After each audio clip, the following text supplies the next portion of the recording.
Guess what? It's time for Making Kayfabe with your hosts, Bryce and Dylan.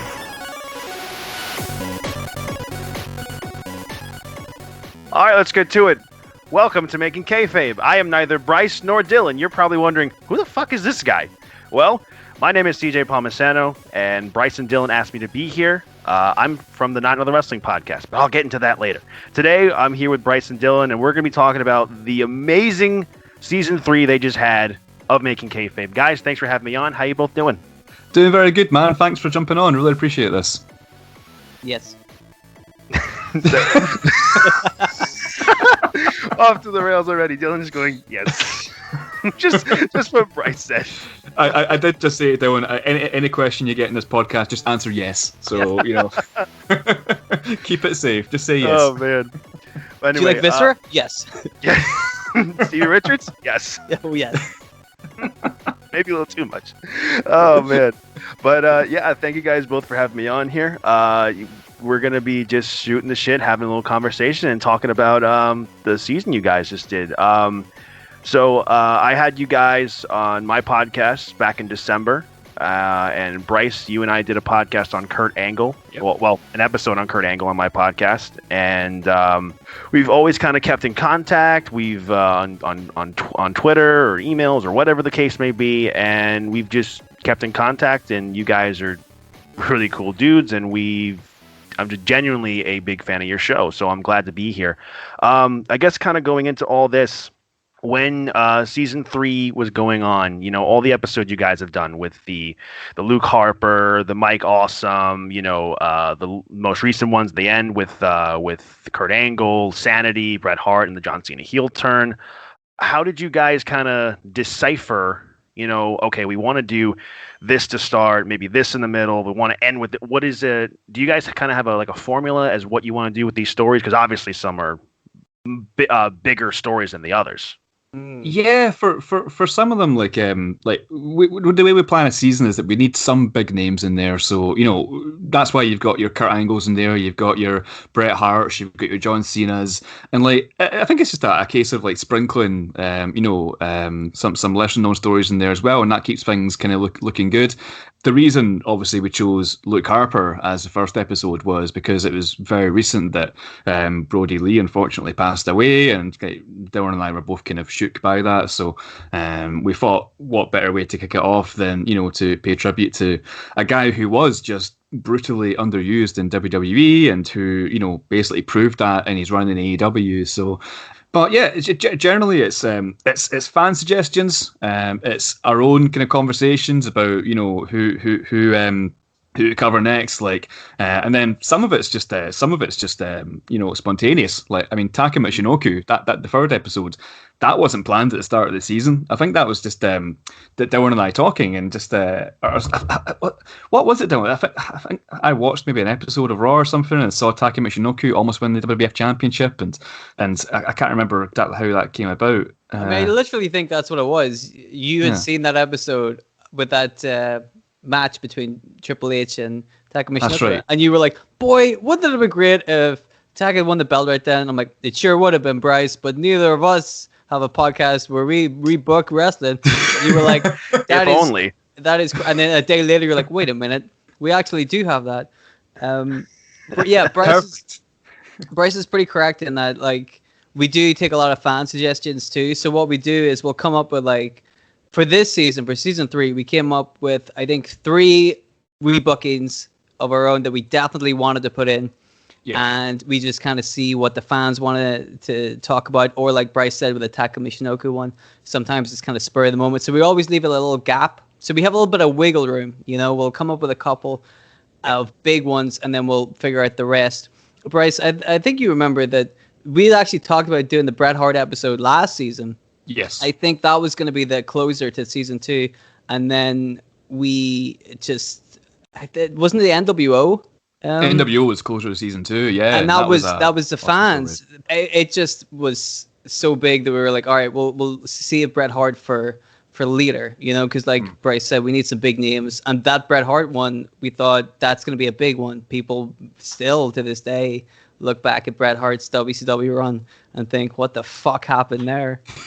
I think that's WCW for a lot of things. They just look like, what the fuck were you thinking? My favorite part of the show is doing a WCW rebooking where I get to tell Bryce some of the history of WCW, and he is just like, "What the fuck is that real?" I'm like, "Oh, that is incredibly real." It's so great for me because I've not got much. I've not watched much WCW. It's something that's been in a kind of blind spot for me, probably for the best. But yeah, just hearing Dylan go into things like in the Mike Awesome episode as well, just all this shit that's going. The Lance Storm episode where they renamed their belts the fucking shit championship or something, right? Yeah, Yeah, Saskatchewan hardcore fucking something, but you could do a whole season just in WCW. You could do a whole fucking podcast rebooking WCW. Like, you could, you really could. Jesus Christ, yeah. When I heard like some of the stuff, like I think with the Bret Hart episode where Dylan, you said that Sting wanted the belt vacated because he hated how the finish went of Starrcade with him and Hogan. Well, kind of. It wasn't because of Sting. It was because of the storyline. Because they didn't do the finish the way they were supposed to. So it was supposed to be some controversy, and then they vacated the belt, and then Sting won it back like 3 months later. And you're like, why did they have that period where nothing happened? Like, how stupid! If you're building up Sting as the guy that beats NWO, and then you take the belt off him and then put it back on him again, like. In 3 months, why not just make him a champion for those 3 months? Like, yeah, that's really dumb. Because I know the story was like the referee was supposed to do a fast count, but instead he does a regular count, and then Bret Hart just comes out looking like a complete idiot. Be like, no screw jobs. What do you mean screw job? Hogan beat him clean. What's going on? Like, that very ridiculous booking decisions from their part. Bret Hart looks like an idiot. He sees a perfectly normal 3 count, and he comes out and goes, "We can't let Screwjob finish happen like this." And you're like, "Well, it hasn't happened." Restart the match. Then he looks like the heel restarting the match for some reason, and it's so. Or he's just gone senile and like it's the Screwjob now. Yeah, the Screwjob's really affected Bret. I don't think he can see very well. He thinks everything's a Screwjob. Exactly. He'll think a man going to the supermarket buying his groceries like, "Oh, no, we're not having any more theft in this place. Not again." What do you mean? I just paid with my credit card. No. Put all this shit back. Yeah, they're like, "Do you want some mayonnaise in your sandwich?" And he's like, "Listen, I've had enough of these screw jobs, all right?" Just Bret Hart going around saying no to things and saying they're screw jobs. You take this man to be your lawfully wedded wife. No. Wait a minute. No more this. No more marriage. My wife left me. I don't know if that's true or not. I don't think that's true. Well, I think he's still happily married. Maybe. I don't know. But yeah, that's a lot of the stories I know you guys have covered. Some of them I know with some like more mid-card guys like the Hurricane and Taka and Lance Storm, just kind of legitimizing some guys who could have been really, really great. And, then there are other bigger storylines where you just go, why didn't that happen? And I think that's very key with the Bret Hart story, the Kurt Angle retirement, and the John Cena heel turn with 3 really, really big names and big stories where you're just like, why did this happen? Or why couldn't you have just done this, And I think for me personally, that's some of my favorite episodes you guys did with the last 3. And I know I think Sanity was thrown into the end there. That was really good, legitimizing Sanity. What would you say is more of a what would you say is like the most challenging stories to write for this season? Oh, that's a good question. For me, at the start, it was probably John Cena. Like, I committed, we'd done a bonus episode where Dylan and I announced what episodes we're going to be doing for season 3, and John Cena was like a really hugely requested one by the listeners. Like, we ran a little survey, and a lot of people said they want to hear a John Cena storyline, so I was like, right, I've got to do a John Cena storyline, heel turn. And I kind of just kept putting it off until the end because I had no ideas. And like I just every week I was trying to brainstorm ideas of how to do this. And then like literally a week before the podcast kind of like was due to be recorded, I just had this kind of like I don't know what you call it, but just all the ideas just came to me, in that last week, and I was like, thank fuck. And so probably that, because it's just It took a lot for it to come together, but in the end, like I was pretty proud of it. It's probably one of the best ones I think I've written. I'd say John Cena for me. What about you, Dylan? I think either Lance Storm or Mike Awesome, because I remember I wrote a totally different like first draft of the Mike Awesome one, and it just wasn't working, so I scrapped it and I started again. And the second time it worked out perfectly. But the Lance Storm one, I remember coming up with the history for Lance Storm and writing down all of his accomplishments. And I'm like, wow, actually, when you think about it, Lance Storm has had an incredible career. He's done so much. Everybody loves him. Like, no wrestler in the world has anything bad to say about Lance Storm. He's so helpful and respected and has had championships all over the world. I'm like, how do I rebook this guy? He might just be the greatest wrestler of all time. He beat The Rock. He beat Randy Orton. He's beaten Brock Lesnar. How do I make this guy better? So that one was kind of tough. But most of the time, a lot of these stories kind of come really quickly. Once you have a good, I think once you start looking into the history of the guy, you can see where everything goes wrong, and then you can instantly be like, all right, now I know how to fix that bit. It's like right here. It just change this around, and That's a big part of it, yeah. Just like watching an episode. Like generally, what I do is I go back and watch Raws and Smackdowns from that period and just kind of see, because like when wrestling fans watch wrestling anyway, we're often asking why didn't that happen or why didn't you just do that. So actually watching these shows, like reading the biographies on their websites or whatever, that kind of just kicks everything into gear for us, I think. Yeah, there's a lot where you ask yourself like, if this could have just gone this way, it would have helped this person or would have helped this story immensely. And it showed a lot of that with the last few stories that I mentioned before. I think I loved, Bryce, how you took pretty much all the real life stuff that happened with John Cena. And that was the perfect time to turn him heel because, like you said, I think in that episode that the hate for Cena was at an all-time high, and guys like CM Punk and Daniel Bryan were really starting to become, super hot, white-hot baby faces. And with the Kurt Angle retirement, like why didn't you have? I think you and we talked about like who we would have rather had, about who we think should have retired Angle, and Cena came up, Bryan came up, and Chad Gable. Like, there's nobody who could have benefited more from retiring Kurt Angle than the second coming of Kurt Angle than Chad Gable himself. Yes. And Dylan, the Sanity story, that was really, really well done because they were a very unique group in NXT. And one thing, and I don't know if you remember from the episode, but one route I thought you were going to go with, I thought you were going to set up a singles match between Daniel Bryan and Eric Young because the whole Team Hell No thing. Oh, I mean, that would have been good. Dang, yeah, that would have been a great match. Hey, you want to start rebooking? It looks like it's going to be Bryce and CJ. No, I'm not trying to take your job. No.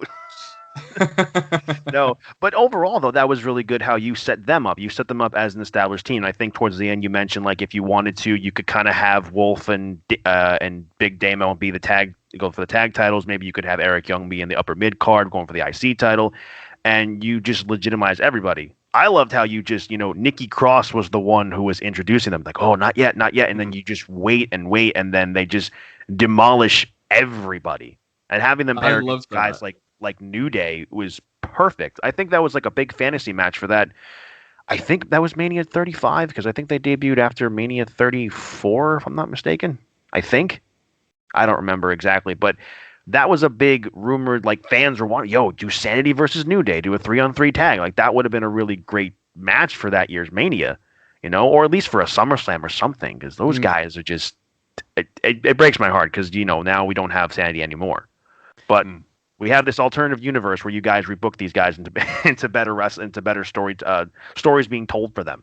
But it's like, it's ridiculous when you look back at stuff like this and you look at the New Day who are super babyface. They're so babyface, and there's 3 of them, and you look at Sanity and there's super bad guys. There is super heels. And if you take Nikki Cross out of the equation, there's 3 of them. And you can match, Killian Dane and Big E up against each other and stuff. Like, you can match them up together. Like, they're perfect foils to each other. And really so what they did in real life is had this shitty 3-on-3 match on the pre-show of some fucking show, and that was it. Like that's such a waste. Like, how stupid is that?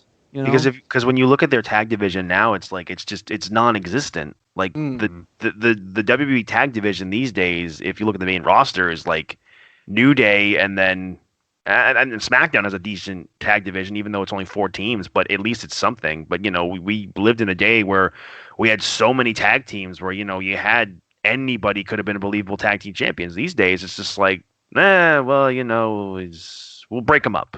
But why? Yeah.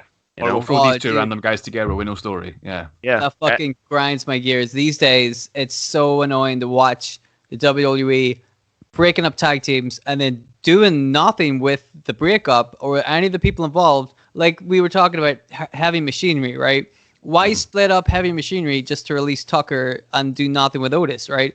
They worked together as a team. They were perfect as a team. They complemented each other. They were good on the mic together. They had like chemistry. Why would you split that up when you need tag teams? Same with the Iconics. They need women tag teams really bad. Oh, so Jesus Christ.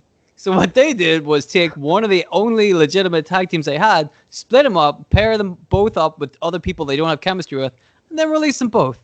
Like that doesn't make any sense. Dude, I ranted about that on my podcast. But how the fuck do you release Samoa Joe and the Iconics, and why do you break them up just to put them up with other people and then do nothing with them? Like that doesn't make any sense. It doesn't make any sense. It's so like, and Samoa Joe as well. We were talking about this too. Like, you don't have anything for Samoa Joe to do, and which is bullshit because they did. He was at WrestleMania. He was a commentator. So He's been a poncho. You had him. He stood in the thunderstorm. Exactly. For you. You had him doing stuff, and he was really good at it, and you still said nope, no good.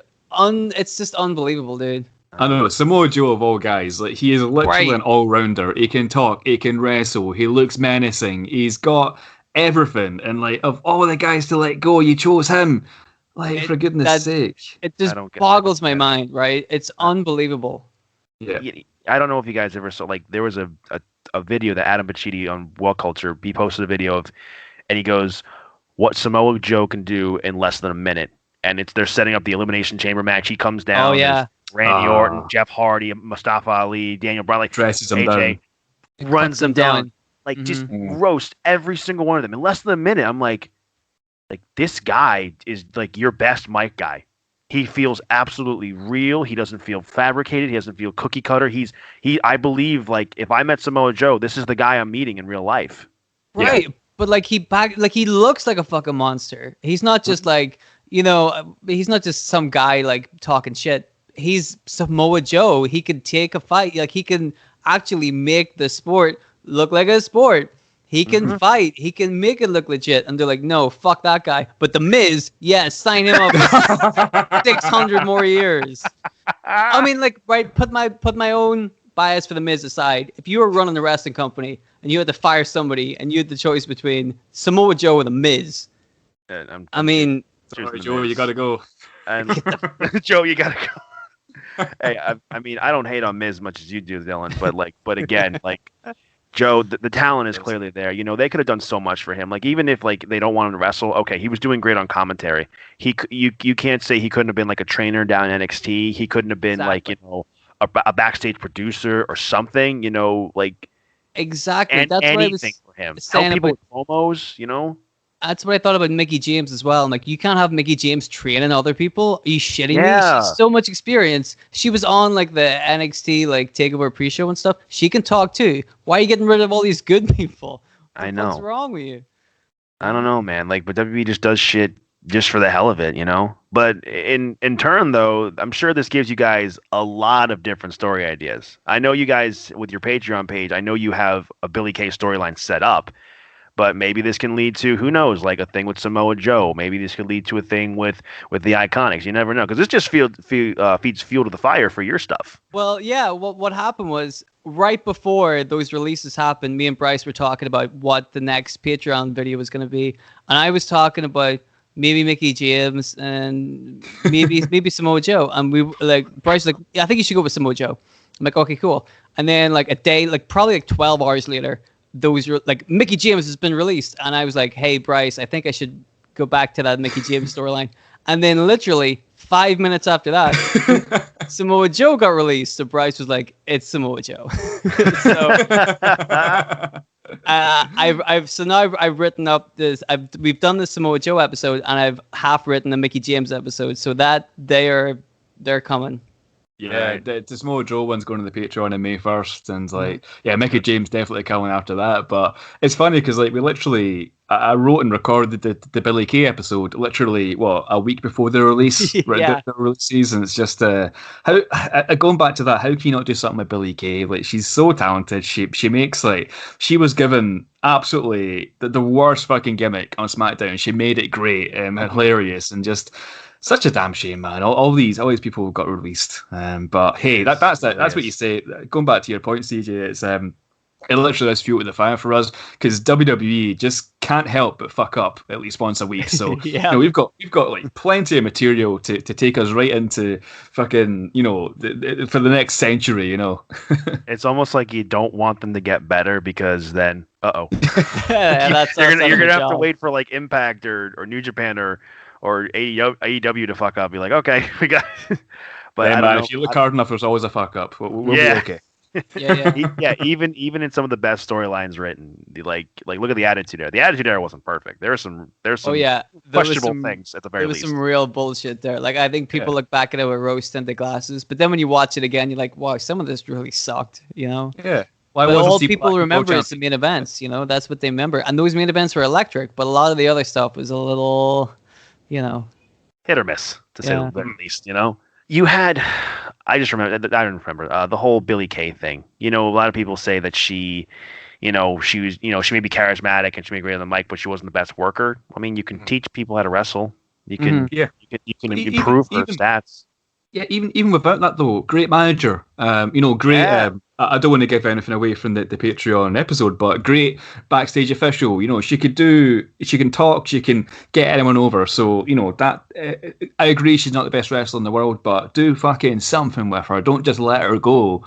That's what frustrated me because she is so talented. Like personality wise, she's perfect. So yeah, just damn shame that they didn't give her a proper shot at something. Well, that's what got me about that whole thing is that they were doing this resume thing. They had her on TV. They were doing a storyline with her and Carmella. She was on TV. She was being featured. They were devoting time on their television shows for her. And then they just fired her. Like, well, why? And I don't get it all. Like, you literally paired them up before Mania and you threw them last minute into that women's gauntlet tag match. And then you release her before the SmackDown after Mania. Like, doesn't make any sense, man. No. It really doesn't, But I have, you have to pick and choose your battles with WWE because just, like I say, you don't want to rip your hair out after all these ridiculous. Yeah. It's not healthy, yeah. No, it's not. There's other wrestling that's good out there, and there's other wrestling in the past that's really good that you can just reminisce on, And then there's your guys' podcast where it's like, yes, this is how it should have been. This is how it should have been, But going through a few other things here. So I guess one big one that was very popular for the previous season, for season 2, we talked about it. I don't know if it made this, but we talked about it prior to recording, was the NWO Part 1, and now with Part 2 coming up on season 3. What was like the demand for how much people wanted a Part 2 for this, and how much time did you prepare for this this second part? Oh, I think Bryce had put out a little poll or questionnaire after season 2 just to see if anybody wanted to see, because I had kind of left the NWO and Retribution storylines kind of open-ended. So we were like, what do you want to see? More of this or more of that? Or what do you guys think? And the NWO were on that list a lot. They popped up a lot. So I figured, all right, cool, we can finish this out. And then for that, really finishing it out was pretty easy because I'd already set up the first part, the first half. Really, I just I felt like I was going to do the second NWO one at some point anyway, because while I was writing the first one, I had to stop it because if I didn't stop, the podcast would be 3 hours long, right? So I find like a good like midpoint, like halfway through the year, and thought, okay, cool. If I stop it now, the NWO look like the momentum is rising, so I'll stop it while they're hot, and then if the people want it, I can make a second episode where we fully establish them as the bad guys, and then they get their comeuppance, and everybody goes home happy. The way wrestling storylines are supposed to be. Yep, that's exactly how it is. where the good guys get their revenge over the bad guys eventually, and no bullshit happens, and no ink comes out of people's faces. A good old storyline, Exactly. I wasn't expecting for part 2 to go that way, for you to build upon someone like Brock Lesnar. And I forgot, around the time when Hogan came back to WWE or WF, whenever it was at the time, and then NWO coming in, I forgot Lesnar was coming in around that same time. Because Hogan and Lesnar did have a match on a SmackDown, I believe it was. Yes, they did. Yeah, but he was red and gold, red and yellow Hulk Hogan, not NWO Hollywood Hulk Hogan. Yeah. Just that whole thing of the time you built. I'm thinking well, when is it going to happen? Obviously Lesnar's going to be one to take it, and it was just a perfect thing of just a quick squash, 1, 2, 3, F5, 1, 2, 3, take the title. Because I think, how old was Hogan at that point? He had to be in his late 50s. I would have said 50s. Hundreds. At this point, yeah, but I think because you don't get so many of those moments anymore, like the whole Goldberg Brock Lesnar squash match, where that was just a whole, oh my god, we didn't see that coming. And I'm sure the demand for Lesnar to beat Hogan would have been so high that the pop would have been just insanely loud. I'd say post Mania after Raw when they were good, loud. Like Ziggler winning the title after that Mania, loud. Just like you said, just build up a good guy and have the bad guy get his comeuppance in the end of the story. That's pretty much what it all is. And no. Well, what I feel like as well, it works perfectly with Hulk Hogan, because if you watch the NWO whenever they were around, of course he did a lot of cheating, and every single match ended with some kind of controversy or him cheating to win or whatever. So we've already established that he's such a slippery, slimy heel. And even in the WWE, he's trying to, get away with doing the bare minimum. So, it's the perfect way to end that show, to have Brock Lesnar, totally dominate Hulk Hogan. He didn't even have a chance. Couldn't even get the opportunity to heel his way out of it. That's, you can't do that all the time. But when you do it right, you get one every 10 years, Yeah. And you gotta, but if you play it right, it works. It works perfectly, It does, and you are seriously a faction booking master with all the factions you have rebooked in the past few seasons of your show, man. Thank you. Of course, that is definitely your bread and butter. And I'll say with Bryce, with the few stories that you booked, that I think, I don't know your analytics and your numbers, but I think the Angle retirement and the Cena heel turn really must have done really well, because I know the Angle retirement is one people were really lobbying for, myself included. And I think I did put this up on Twitter. It's between the Angle retirement may have been my favorite episode you guys have done overall. It's just, that was the perfect thing to do it. Just don't have him lose to Baron Constable Joe Triple H Corbin. Did I get his full name? Well, yeah, it went on pretty long, didn't it? No, thank you, man. I appreciate that. Yeah, I think the main ones for that season were, for numbers wise, were John Cena, Kurt Angle, and Bret Hart, just because it's the big names. It's as much as I hate it, because I like doing these big names, but me and Dylan, we think we've written some great stories about some of the smaller guys, Mordecai, or Mike Kanellis, or Sean O'Hare. Sean O'Hare. Yeah, they don't see the numbers that Kurt Angle and John Cena would, but it's good. It's good though. It's good to see numbers go up for these episodes, and we put 110% into every single episode. And if somebody finds us through the John Cena and Kurt Angle stuff, and they go back and check out a few more episodes, I don't know, the Zombie, then that's fine with us, man. We're very happy with that. That's the thing. If the bigger name episodes do well, obviously they're gonna go back. Like when I started listening and I saw the CM Punk thing, I listened to that episode, and then obviously I go into more, and the Mike Kanellis Ty Dillinger story. I remember when we first spoke to each other, I told Dylan, and he nearly had tears of joy. Yeah, he made his thing. Yeah, and still talk about it. Yeah, remember that thing CJ said? Yeah. and fuck anybody who didn't listen to it. But that's the thing, is that it will draw people to go back, like, oh, what other storylines these guys have, and that will boost up your numbers, that'll boost up everything else. So obviously you got to have your big names, but you also have your mid card stuff in there too. Like, we talked about Lance Storm before. We talked about Taka. The other really great mid card guy you guys did with Paul Burchill. I mean, please, a pirate gimmick is much better than a guy who wants to fuck his sister. He could do both. Will people like it? I don't know. Find out. Get ready for part 2. Right. Because obviously there are a lot of mid card guys who over the years who have been criminally underutilized. Like, I'm sure that none are coming to my mind right now, but there must have been hundreds of Paul Burchills where you look at them and just like, how did you not do anything else with them?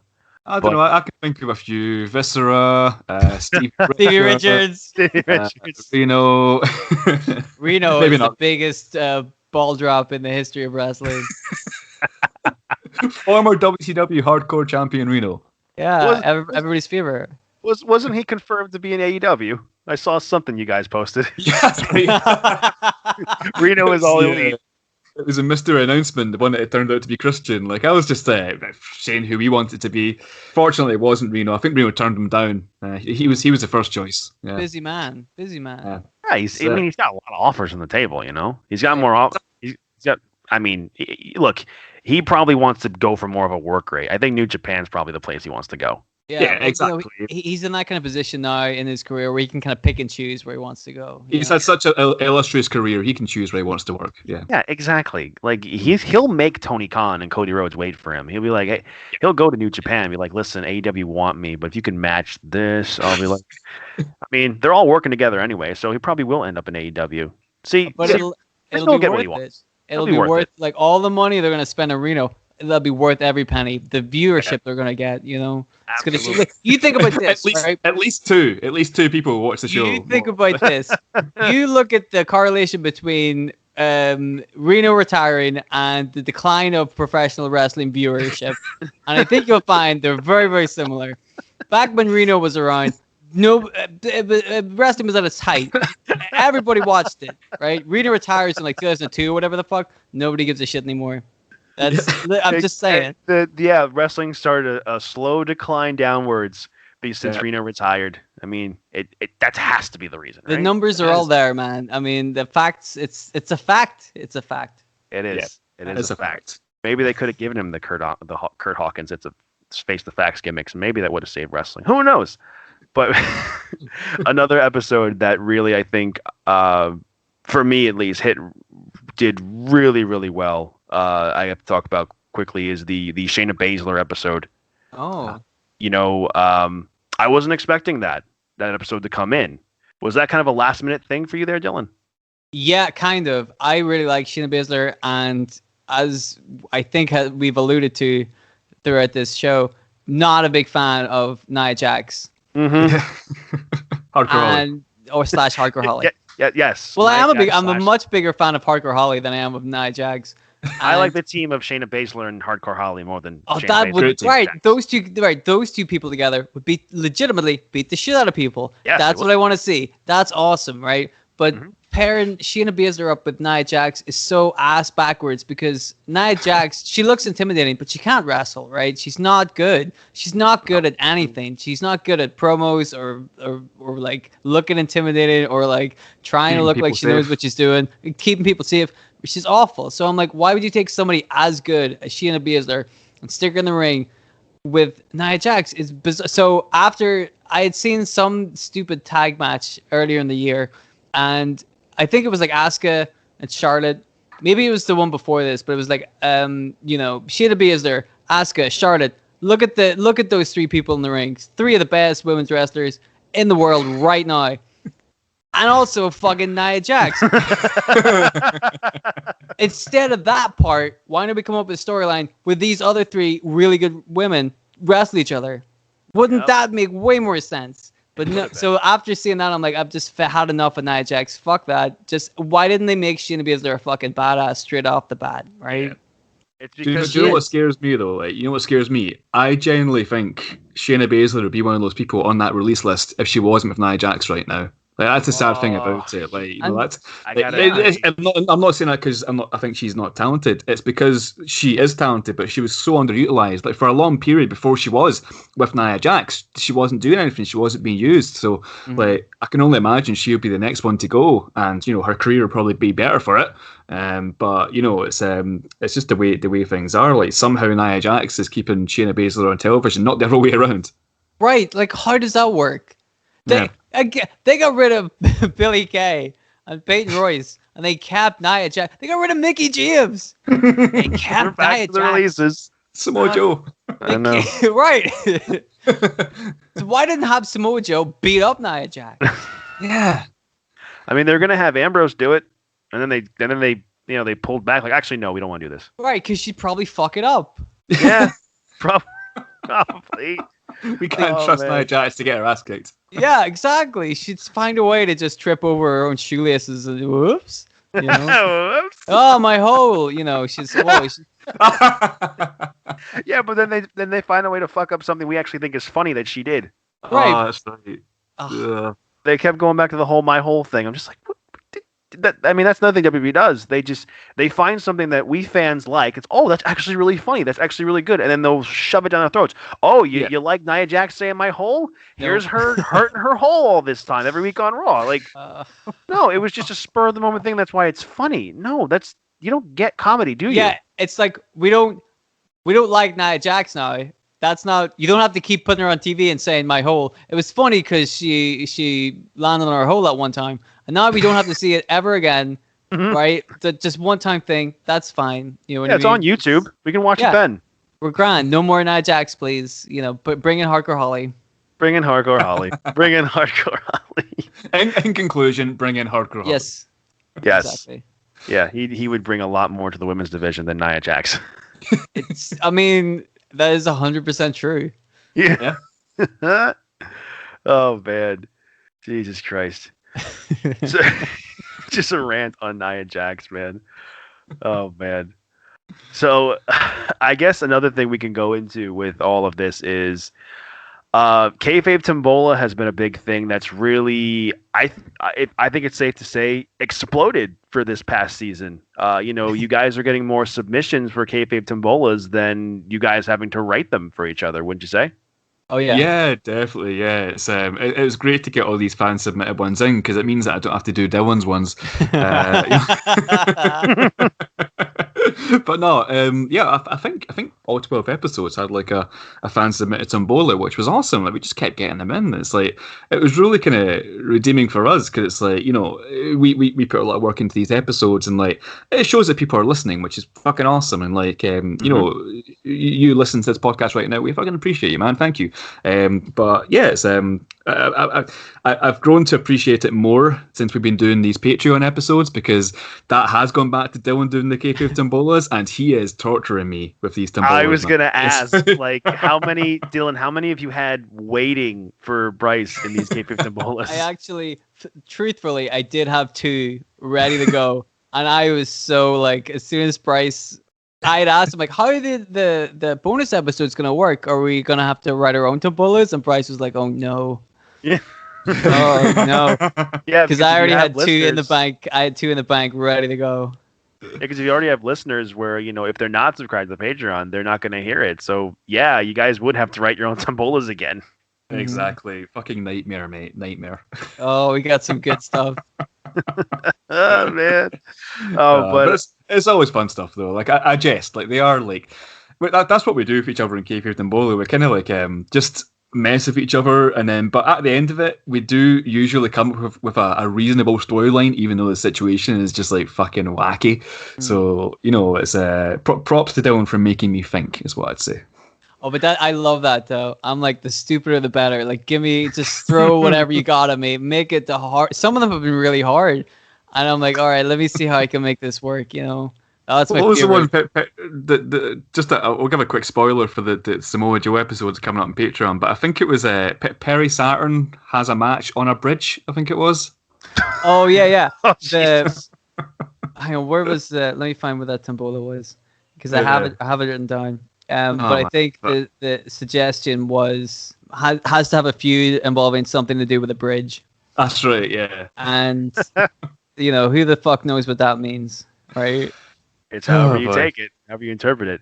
Exactly. Yeah. Bryce did a very good job with it. Thank you. I remember, though, because I had actually sent this months ago. Because when you guys read mine on I think it was the Cena heel turn episode. Because I know Bryce had one in a bonus tombola not too long after we had spoke for the first time. I wanted this one to Dylan, because I messaged Bryce, but I wanted to make sure that Dylan didn't see it. That you didn't see it, Dylan. And funny enough, when I wrote that, it was before Undisputed Era broke up. That's right. So, because I remember you saying, have at least coming on my show, but now I'm here on yours to talk about it. I just want to get your whole reaction hearing that tombola, because you knocked it out of the fucking park, man. Oh, stop. Okay, I'll go. Hi guys. No, I'm still here. I don't even remember what that one was. It was Adam Cole and Michael Cole, was it? Adam Cole can't stop beating up Michael Cole. God, yes. I love that. I was so hoping you get that as well. Just the idea of I can't stop beating. I can't do it. I can't stop beating him up. Oh man, that was genius. I fucking loved that. Yeah, I was hoping he'd get that one, because I know it was pretty much all the guys in Undisputed Era, and the suggestions it was that he got was can't stop beating up Michael Cole, gets rid of the 24/7 title, squashes Brock Lesnar. I remember Dylan, you were pretty upset about. Oh shit, I wanted that one, and then the Nia Jax one. Which you kind of did, just Adam. What did you say? Adam Cole kills all the other wrestlers and himself. So Nia Jax is the best wrestler in the world, yeah. Yeah, right. It doesn't have, that's the best way to do it. That is. But if I had to do it, that's pretty good. But she's still the worst, though. She's awful. I'm not gonna get into a whole thing. Yeah, we already got into Nia Jax. We already just shit on Nia Jax already. Oh man. But that's the thing. If you want to hear me shitting on more people, all you got to do is send in a little tombola, and you can very quickly see whether or not I like them. Because like you said, I do love the Undisputed Era. I love all of those guys. And so once I've heard the tombola, I'm like, oh yeah, this is cool. I can work with these guys because I like them all. But it's way harder whenever you get a list. It's like Nia Jax or Joey Janela and. Oh my god! Hang on. That reminds me. Because I remember a long time ago, every time I meant to mention this to you when you were on the Angle thing. What's with the Joey Janela thing? What is it with Joey Janela? What is it? You guys got heat with him. What happened? I think, what was it? We put up a poll. Me and Dylan were talking in an episode, and Dylan was telling me about his two least favourite wrestlers, which was Joey Janela and The Miz. And we put up a poll, who's the better wrestler, Joey Janela and The Miz. And The Miz was winning for a long, long time. And then Joey Janela somehow saw this. He somehow saw the poll, and he was commenting on it, and he was so upset that we actually ran this poll. He was pissed off. And he called us something really. I don't remember what he called us. But it was so funny. Bottom of the barrel, fucking wrestling geeks, wasn't it, or something like that? Yeah, something like that. But we didn't tweet him and The Miz. It was the point of the poll was just because I hate them both. Bryce was like, "Who's the best?" I'm like, it's a rib on me because I'm like, neither of them are the best. How can I choose? And Joey Janela's like, "Fuck you, you a bunch of idiot marks." I'm like, "We're the marks. You're the one fucking vanity searching your own name." He's a mark for himself. My God, he took it to heart so much. He kept going. He kept fuck fucking marks. And then other people were like, "Come on, man, it's just a poll on Twitter." And then he's like, "Oh yeah, well these marks be making fun of me." I'm like, "What? What?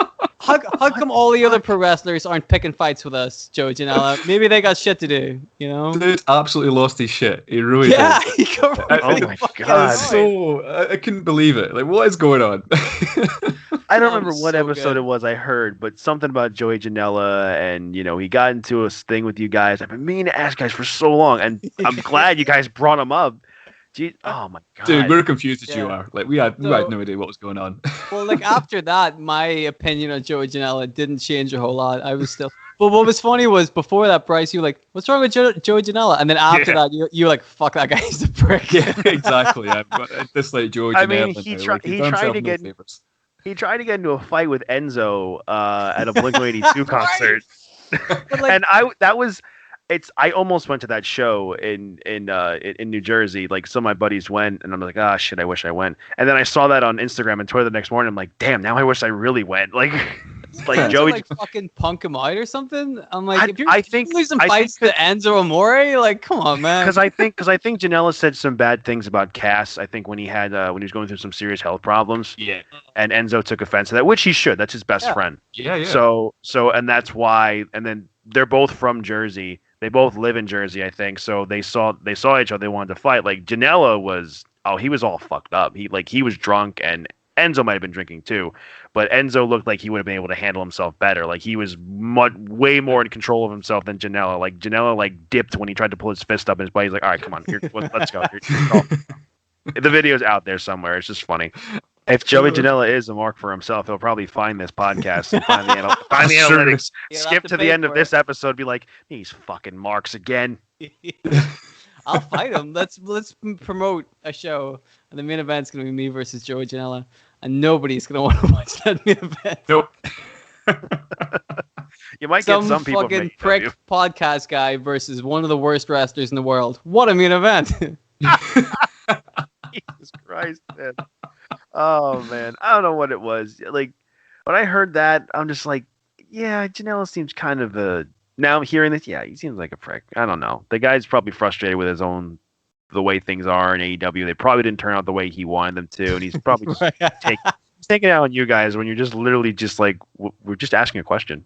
But we had never mentioned Joey Janela ever before that. Like we weren't even talking about him on the show. We weren't even talking about rebooking him or anything like this. It just was a really quick spur of the moment conversation me and Bryce had. So now, like if he had said nothing, we would have forgot about it.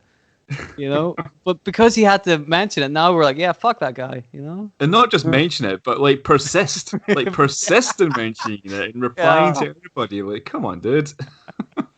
Man, come on! You got bigger. You're working for a pretty good company. You're working in one of the biggest wrestling companies in the world during a pandemic, and they're still paying you. You haven't been fired. You could have been if you were in WWE, you'd be released right now. Well, I don't know if he'd be in the WWE. Would Yeah. I mean, I remember at one point he did. I think I listened to him an interview with him in Austin, and he did say at one point he wanted to go to WWE, but this is before AEW was a thing. So he theoretically, if he was working for WWE, he could have been released. One of those people released last year, or recently from a few weeks ago at the time of this recording. I mean, he said he wanted to go to WWE. Like, I want to go to WWE, but you know, I've not. They've not approached me, so you know. Didn't Triple H call you like a couple of weeks ago saying, "Listen, man, don't say anything, but there's going to be a couple of free spots of the roster coming up." Dylan, you just blew up his spot, dude. Damn it! Let's hope I can cut this part out. Good, we're okay, good. Triple H. Yeah, it's all right, Hunter. We're good. I got nothing bad to say about Triple H. One of the best wrestlers of all time. Greatest. Better than Joey Janela. I mean, come on, man. Jesus Christ. That goes without saying, yeah. Anyway, I guess getting into the last few bits of this episode. I got a question I asked last time from when the first time you guys were on my show. I'll ask this first. Bryce, what would you say your favorite episode you did was? And Dylan, what would you say your favorite was after Bryce has given his answer? My favorite episode to date, probably Kurt Angle. It came together really easily, and Kurt Angle is my favorite wrestler of all time, so it was just to be. So I'd say Kurt Angle with the zombie in the second position. Of course. I mean, I think. If we're going from this season, I think the best one that Bryce did was the Kurt Angle one, because he was really he loves Kurt Angle, and rightfully so. Really? Rightfully so. Kurt Angle, one of the best professional wrestlers ever, and he really did deserve a better send off. And I think Bryce really fucking nailed it, right? Because he knew what he was talking about. So I think Bryce's best one, I think, in my opinion, was the Kurt Angle one. The one I liked the NWO stuff a lot. I really liked the Bret Hart one as well. What about one Dylan's done that you like that you thought was the best this season, Bryce? Yeah, sorry, I think I might have misunderstood the question. Sorry, but No, I it's think okay. for me, like Dylan's Bret Hart storyline had me going as well. Like there's one part of that storyline which was just a absolutely fucking masterstroke from Dylan, which was blowing white mist into the face of Sting, and then the referee can't see it, like white powder, sorry. And like, dude, my jaw, like, you probably heard like a little like thump like that. 'Cause that was my jaw hitting the desk when I heard that, you know. But yeah, that whole storyline, and then he starts the faction, and then, you know, it's just, I mean, I didn't watch much WCW, but, you know, I can only imagine it wasn't as good as that. So there's no point in me even trying to watch WCW because Dylan just nailed that storyline. So yeah, Bret Hart was Dylan's finest moment in season 3, I'd say. Yeah, that was definitely better than any scene WCW would have done with Bret Hart. No Goldberg super kicking him and ending his career. Just yeah, I mean, legitimate heel. If you want to have a good laugh, just watch WCW from the year 2000, because none of that shit makes any sense. And it's funny, like, to watch it in hindsight, to go back and watch it 20 years later. You're like, look how bad this was. But imagine watching it at the time, you know, like. Dude, can you imagine watching WWE in 2040 and just 20 years ago, watching the fucking Fiend and fucking Alexa Bliss? Oh boy. Or watching the PC Raws and SmackDowns with no fans. Not even the planted fans, with the Performance Center people. Very strange, you know. So bad. We're gonna look back at this. People are like, why did they do this in wrestling? Because there was a thing called a pandemic, and unfortunately, it made wrestling worse than it already was. Yeah. Touch wood, it's not still happening in 2040. Yep. Here's to hoping that things are better in 2040. Oh man. But I think we can wrap things up there, guys. We've been speaking for a little bit about an hour. I just want to thank you so much for having me on. Anything you guys want to get to your fans out there? I want to thank you, CJ. Like we said at the start, you know, you're an awesome interviewer. We couldn't think of anyone else to do this. You know, you're a good buddy of ours. So I want you to plug your podcast, my friend, because it is very good shit and people need to listen to it. So I'll let you go ahead with that. Thank you very much. Yeah, I appreciate you guys having me on. This was a lot of fun. I always enjoy talking to you guys. Like Bryce said, I'm from the Not Another Wrestling podcast. I cover just about everything that goes on the week throughout the Raw, SmackDown, NXT, AEW, New Japan Impact when I can. I'm a busy person. I have a day job. So if I miss something that you like throughout the week, please don't get mad at me. But I try to talk about the key points that happened, news that happened, you know, reviewing pay-per-views, my predictions for pay-per-views. I've done episodes like with Bryce on an episode on a particular wrestler like Kurt Angle. You know, we've done top 10 lists in the past with my old co-host Sean McChesney. And yeah, that's it. And if you're Marvel nerd, I got a podcast over there called Fan Speculation. So, nice. Yeah, it's a brand new little project I have. I hope you guys, if you don't like that, just give it to somebody who does. But again, thank you guys so much for having me on. This is a blast. I always enjoy talking to you guys. CJ, I have a question for you, if that's okay. Yes, that is, of course. Now the tables have turned. Now we are interviewing you. I wanna know who's your favorite wrestler? Is it Kurt Angle? He's one of my favorite wrestlers. One of for sure. If you were to throw out a really quick top 3. Quick top 3? Yeah. Shit. Austin and Punk are always a tie for me. Yeah. I don't hear any viscera there. Austin. I liked you, CJ. I did, but Viscera isn't my secret favorite wrestler. Oh, okay, that's fair enough. I have another list. It's between Austin and Punk, and then I'd have to say Jericho, because I think Jericho's like arguably greatest ever, just the longevity he's had and how he can still keep up. Those 3, I guess. That's pretty fair. Like, those are, you know, that's a good shot. You know, that's all I wanted to know. Okay. Satisfied. Okay. All right, awesome. Just one quick thing for our listeners. Season 4 is coming on May 18th. So, yeah, get ready for that. Next week on the show, we're going to have Book It Like Russo 2. So, you know, some of you enjoyed the first one, so we're going to just fuck shit up again and see in the second one. So that's something to look forward to. And yeah, just once again, thanks for CJ coming on. The Not Another Wrestling podcast. Check it out. Check out you know, a show with us. We're on it. Like I say, there's a show with me on it with Kurt Angle, talking about Kurt Angle, and then just he's got so many fucking episodes in there. Just go and listen to them. They're really good. Well, thank you again, guys, for having me on. Just be listening to Kayfabe Tombola, Making Kayfabe, wherever you can find them on all their podcast platforms. Same go with my podcast. This is a lot of fun, guys. Thank you so much for listening to this episode of Making Kayfabe, and we'll see you all next time. Cheers. Yes. I'll leave that in there.